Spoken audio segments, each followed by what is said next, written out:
के नागरिक नहीं और इलीगल है तो आपकी ये सरकार भी इलीगल है। और जब ये सरकार इलीगल है तो सबसे पहले आप सरकार को गिराइए। सही बात है। और एक मजाक बता रहा हूं, इस तरफ लोगों की तवज्जो नहीं गई, ध्यान नहीं गया लोगों का, हमारे देशवासी और खासतौर से मैं कहूंगा मोदी भक्तों को आंखें खोलने की जरूरत है इस वक्त। पढ़ा लिखा तबका, चाहे हिंदू हो, मुस्लिम हो, किसी भी समाज से आता हो, जो पढ़ा लिखा है, क्वालिफाइड है, वो मोदी सरकार की पॉलिसियों को समझ रहा है अच्छी तरह से। लेकिन मोदी भक्तों की आंखें अभी भी नहीं खुल रही है। मैं उनसे कहता हूं कि मोदी भक्तों जरा तुम सोचो कि ये कितने बड़े बेवकूफ है कि जब एनआरसी और सीए के खिलाफ एहतजाज होने लगे, रैलियां निकलने लगी, तो अमित शाह साहब ने एक नंबर इशू किया। आपने नेट पर वीडियो देखे होंगे, सोशल मीडिया पे बहुत बड़ा बोर्ड लेके खड़े हुए हैं और उस पर मोबाइल नंबर है और कहा गया कि साहब जो एनआरसी के और सीए के फेवर में इस पर मिस कॉल करें। मिस कॉल की क्वांटिटी की बुनियाद पर हम ये फैसला करेंगे कितने लोग सीए के फेवर में हैं। और फिर दावा किया गया कि साहब 52 लाख हमें मिस कॉल आए। हालांकि वो मिस कॉल भी कैसे लाए गए, कुछ सेक्सी लड़कियों की फोटो डाल के कहा गया कि इनसे बात करने का मौका मिलेगा।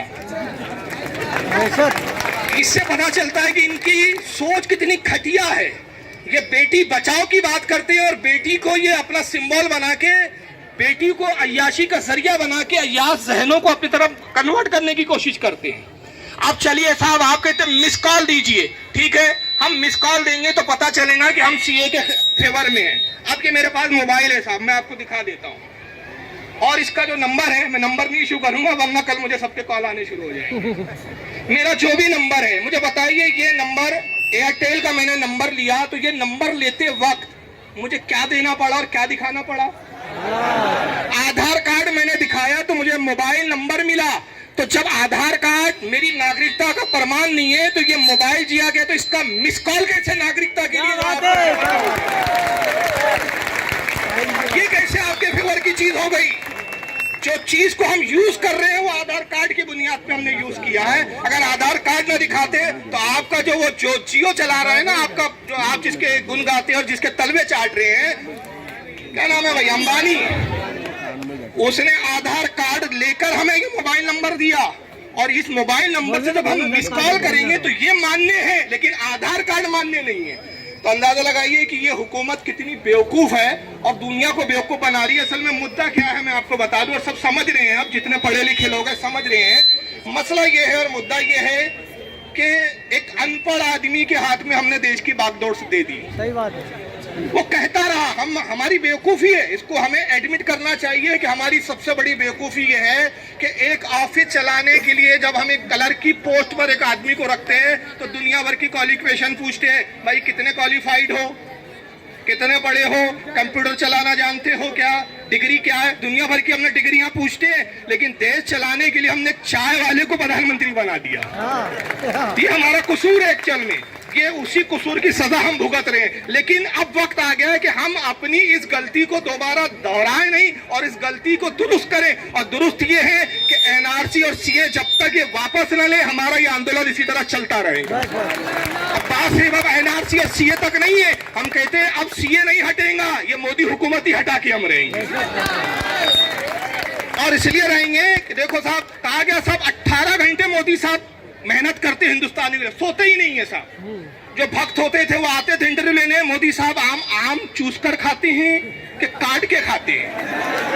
टाइम तो लगता है। कुछ बिकाऊ लोग थे, मीडिया तो पूरा बिका हुआ है, मीडिया तो टोटल बिका हुआ है। भाई आप आम चूस के खाते हैं क्या? तो भाई आम मैं चूस के खाता हूँ। अच्छा, तो ये एनर्जी आती है। और वो एक दलाल आती है, रूबिया लियाकत, में नाम लेने में किसी के बाप से डरता भी नहीं हूँ। क्या बात है? बिकी हुई दलाल, मुसलमानों के नाम पे धप्पा हुआ औरत, वो आके पूछती है, मोदी जी आप सोते नहीं हैं, 18 घंटे काम करते हैं, एनर्जी कहाँ से आती है? हमने कहा खुदा के वास्ते सो जाइए, 18 घंटे सोए नहीं तो देश की ये हालत है, 24 घंटे नहीं सोते तो पता नहीं देश का क्या बंटा दारोर कर देते।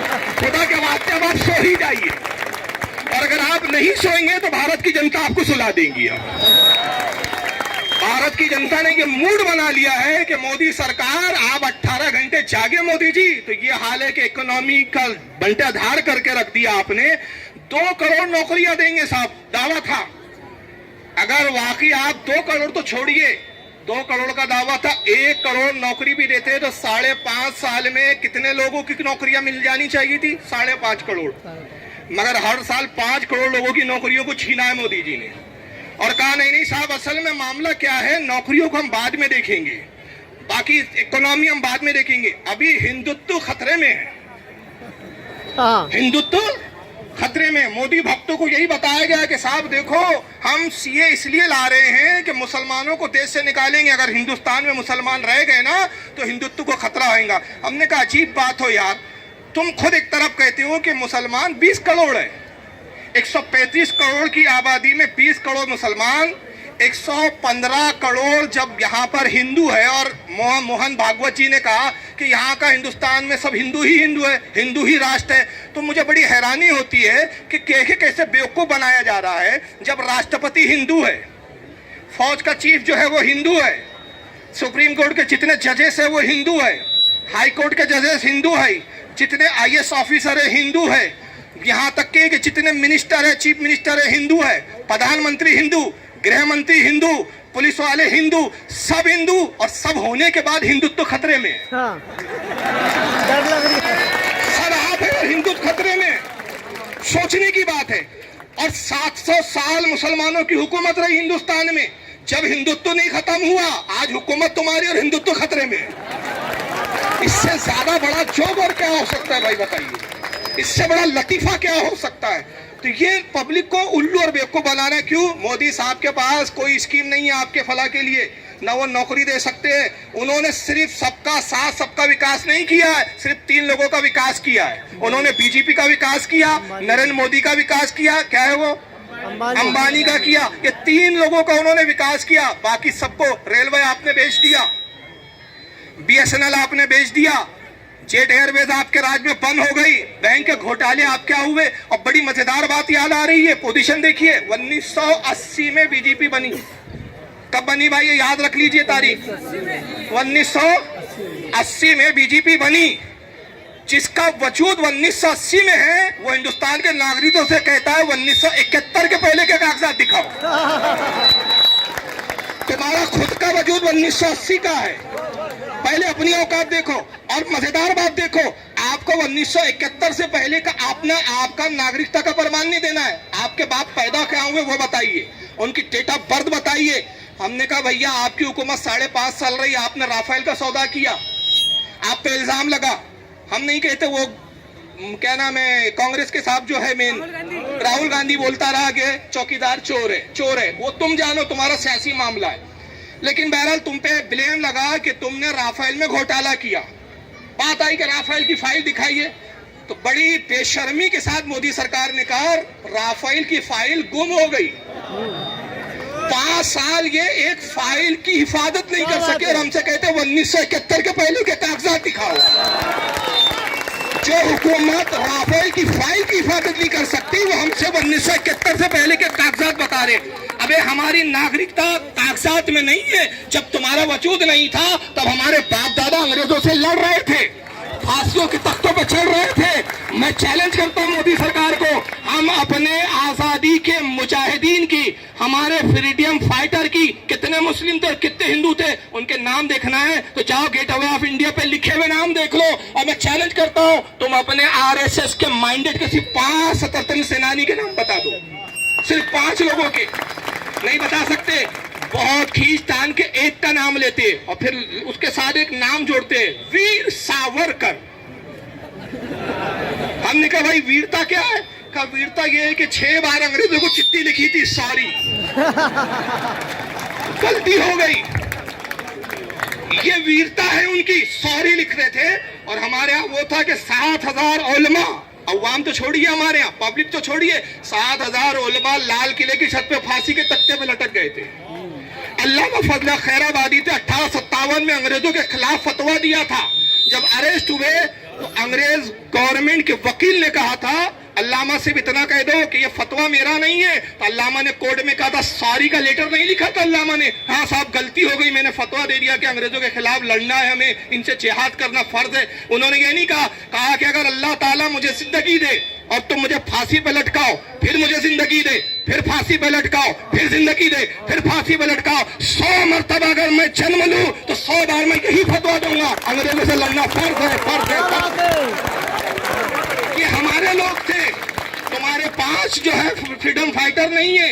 और हाल यह है तुम्हारा कि तुम कहते हो साहब कि देश के तुम नागरिक नहीं हो, तो अगर हमारी नागरिकता पूछना है तो हमारे बुजुर्गों की कब्रों पर जाओ, तुम्हारे तो अते पते नहीं है। बस मैं आखिरी बात बोलूंगा क्योंकि मैं ज्यादा वक्त नहीं लूंगा, क्योंकि तकरीर का प्रोग्राम नहीं है। यहाँ अभी हम अपने देश को बचाने आए हैं, यहाँ कोई अभी मजहब की लड़ाई नहीं है। लेकिन एक आखिरी बात बोलूंगा, अब जब एनआरसी इनका जम नहीं रहा है तो इन्होंने एमटीआर लाया और अब घर में आएंगे आपसे पूछने। तो एक चीज याद रखनी चाहिए, मैं एक बहुत अच्छी बात बोल रहा हूं, जब भी एनसीआर के लिए कोई आपसे पूछने आए कागजात, तो सबसे पहले उससे आप पूछिए कि 1971 से पहले के अपने बाप दादा का बर्थ सर्टिफिकेट तू दिखा। क्या बात। जो पूछने आए ना उससे पूछना पहले तू दिखा, और जब तू नहीं दिखाता तो तू देश का नागरिक नहीं। तो हम घुसपैठियों को कागज क्यों दिखाएं? तू खुद घुसपैठिया है, पहले तो अपनी नागरिकता प्रूफ कर, उससे उल्टा कागज आप पूछिए।